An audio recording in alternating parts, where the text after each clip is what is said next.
Olá pessoal, essa é a nossa segunda atividade do quarto bimestre. Nós vamos falar sobre sons musicais. Bom, então primeiro vamos começar diferenciando o que é um som agradável e o que é um som musical. Tá? Então o texto traz para a gente como exemplo de som desagradável um copo ao cair no chão. Um copo de vidro, quando cai no chão, ele se quebra em vários pedaços, né? Cada pedaço de um tamanho diferente. E ao tocar no chão, cada pedaço vai emitir uma onda sonora diferente. Então, a somatória desse monte de onda sonora resulta no que a gente chama de som desagradável, tá? Porque não tem harmonia nenhuma, existe uma somatória de ondas aleatórias que forma aquele som desagradável. O mesmo acontece, por exemplo, com o motor de um carro antigo, né? Tem muitas peças vibrando, né? Cada peça de uma dimensão diferente, cada peça emitindo uma onda sonora diferente, e o resultado é aquele barulho do motor que é um som desagradável. Quando um som é agradável ao nosso ouvido, ele é chamado de som musical. Tá? Aqui embaixo nós temos a figura de um teclado, tá? Uma escala que vai de Dó até Dó, ok? E os números que estão aqui embaixo se refere à frequência de vibração de cada nota. Então a nota Dó tem uma frequência de 264 Hz. Isso quer dizer que alguma coisa está vibrando 264 vezes a cada segundo. Tá? A nota Ré 297 e assim por diante. A frequência vai subindo, o som vai ficando mais agudo, ok? Outro detalhe importante é que em um teclado não tem apenas uma tecla com a nota Dó, né? Perceba que a nota Dó se repete aqui e dependendo do tamanho do teclado você pode ter três, quatro, enfim, muitas notas com a mesma qualidade de som, mas perceba a diferença dessa nota Dó para essa última nota Dó. E tem o que a gente pode identificar aqui dessa frequência para essa última frequência.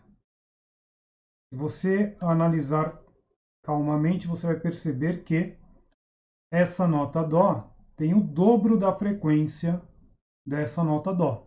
Tá? Então, a gente trabalha com múltiplos e submúltiplos de uma frequência para repetir a mesma nota. Então, se eu quiser outra nota Ré, eu vou pegar 297 e multiplicar por 2, aí eu terei a próxima nota Ré aqui, e assim por diante, ok? Então nós podemos dizer que a nota Dó fundamental, ela tem vários harmônicos, tá? Cada harmônico é um múltiplo dessa frequência, ok? Bom, nessa segunda parte do texto, ele fala um pouco de altura, que a gente já comentou nas aulas anteriores. A altura está relacionada com a frequência, tá? Não tem nada a ver com volume, tá? Quando a gente fala de volume, a gente está falando de intensidade do som, ok? Bom, aqui ele fala um pouco dos harmônicos, que é o que a gente já falou um pouco no slide anterior. E por fim ele fala do timbre, que nós também já comentamos, que é uma espécie de impressão digital de um instrumento. Né? A nota Lá em uma flauta pode ter a mesma frequência da nota Lá de um violão, mas você consegue distinguir se o som está vindo de uma flauta, de um violão ou de um violino. Né? Isso graças ao timbre. Então, o timbre é uma característica muito específica de um instrumento ou da voz de uma pessoa. Né? Então, nessa figura aqui, nós temos a primeira parte aqui, ó, a parte A da figura, a nota, uma nota aqui, ele não especifica qual é, mas seria uma nota pura, né? Uma nota perfeita. Quando a gente usa aqui o diapasão, que é um instrumento padrão para a gente afinar os instrumentos, né? Para quem nunca viu um diapasão, essa parte aqui com a bolinha preta, a gente usa para tocar aqui, né, nesse metal, e aí quando você toca ele vibra e emite uma nota, né? Aqui é uma caixa que vai amplificar esse som, E aí quem estiver afinando o instrumento vai ouvir o som do diapasão e vai tentar igualar, por exemplo, o som de uma corda de violão, tá? Então perceba que o diapasão ele já tem um timbre também, né? Ó, esses detalhamentos aqui representa o timbre do diapasão. E aqui na última parte seria essa mesma nota em um instrumento chamado clarinete, tá? Então perceba que eu tenho 3 vezes a mesma nota, mas o que está diferenciando é o timbre, tá? Como eu sei que é a mesma nota? É só verificar o comprimento de onda aqui, ó. De uma crista a outra crista, eu tenho sempre a mesma distância, ok? Bom, aqui ele fala de ressonância e traz o exemplo de uma janela. Imagina que a janela da sua casa começa a vibrar quando passa um caminhão na rua, ok? Então o que acontece é que as moléculas dessa janela de vidro, elas nunca estão paradas, elas estão sempre vibrando, né? Mesmo que a gente não perceba nada, as moléculas estão em movimento, um movimento vibratório, tá? Então tá vibrando ali. Se acontecer do caminhão estiver passando na rua, emitir uma onda da mesma frequência das moléculas, acontece o fenômeno chamado ressonância. Então esse fenômeno acontece sempre que a frequência do som coincide com a frequência de alguma molécula.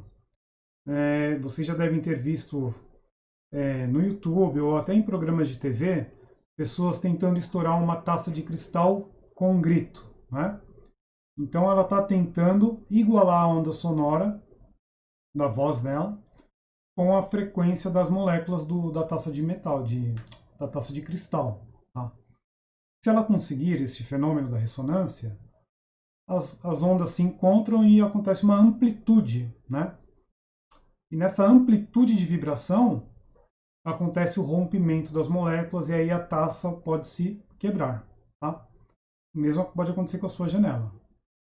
O maior exemplo que a gente tem é de uma ponte, né? Aqui ele não está especificando qual ponte, mas aconteceu, tem um caso real da ponte de Tacoma, lá nos Estados Unidos. Eles construíram uma ponte enorme e os engenheiros não pensaram nessa questão da ressonância. E aconteceu que o próprio vento tinha a mesma frequência da estrutura da ponte, e com isso a ponte começou a vibrar. Vou passar um vídeo rapidinho para vocês visualizarem isso. Mostrando a vocês um vídeo muito interessante.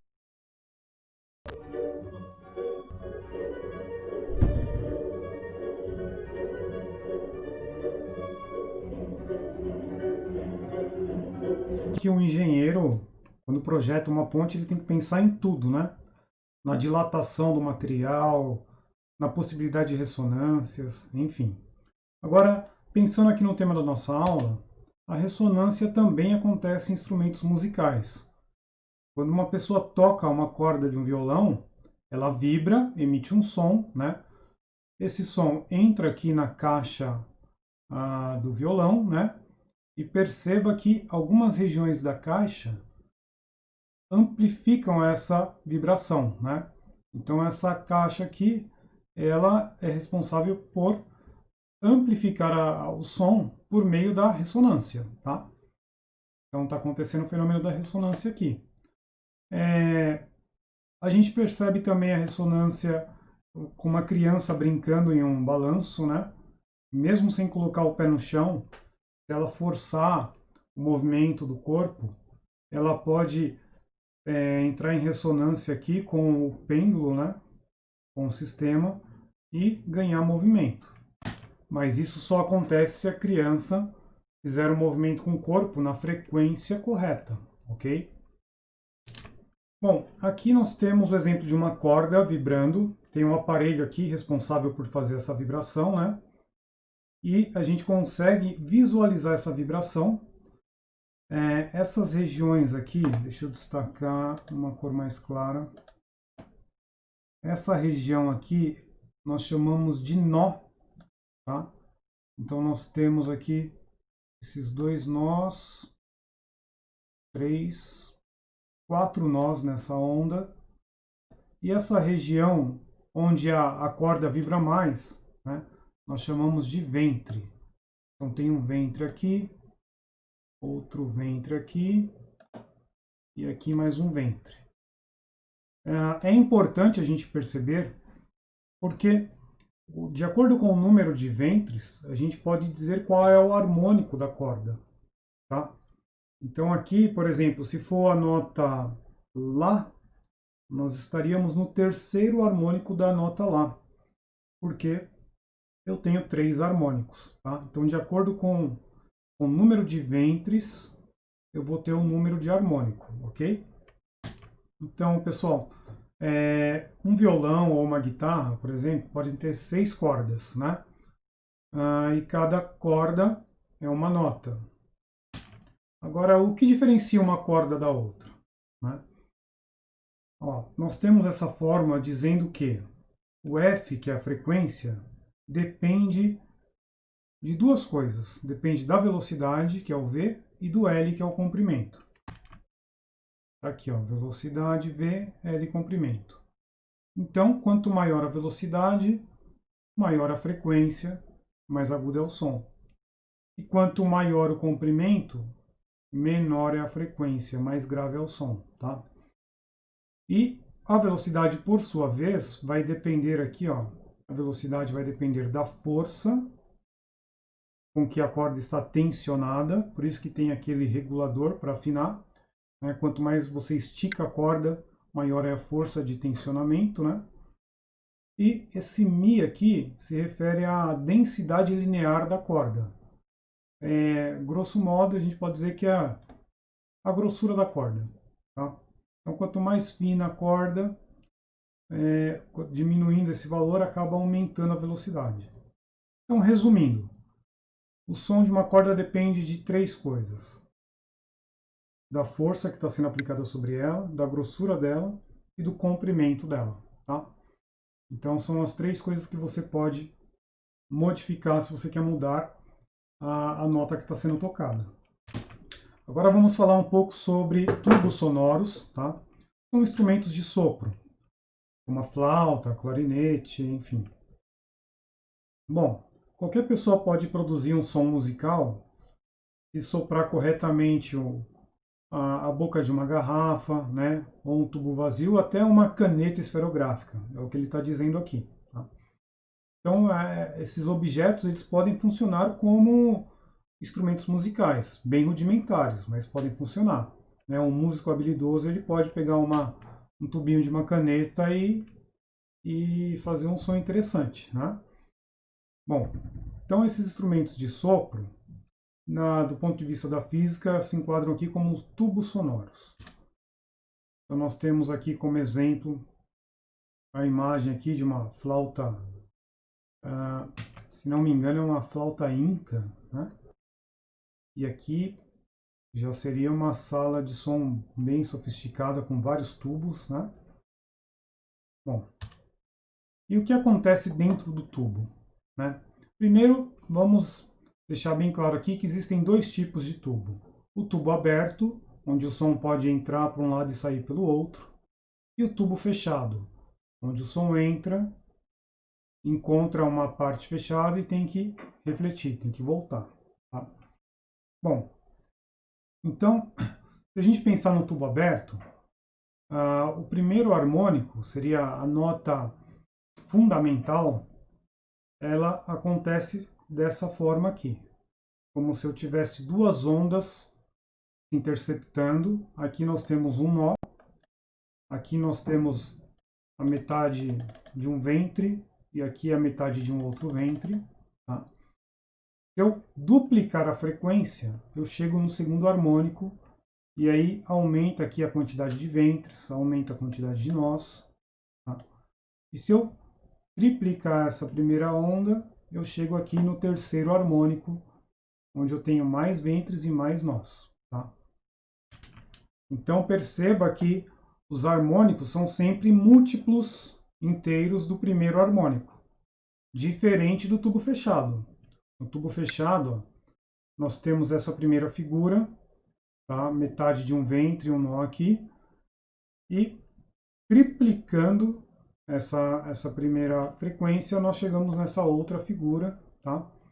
Então, perceba que a diferença é que no tubo fechado, os múltiplos são apenas com números ímpares, tá?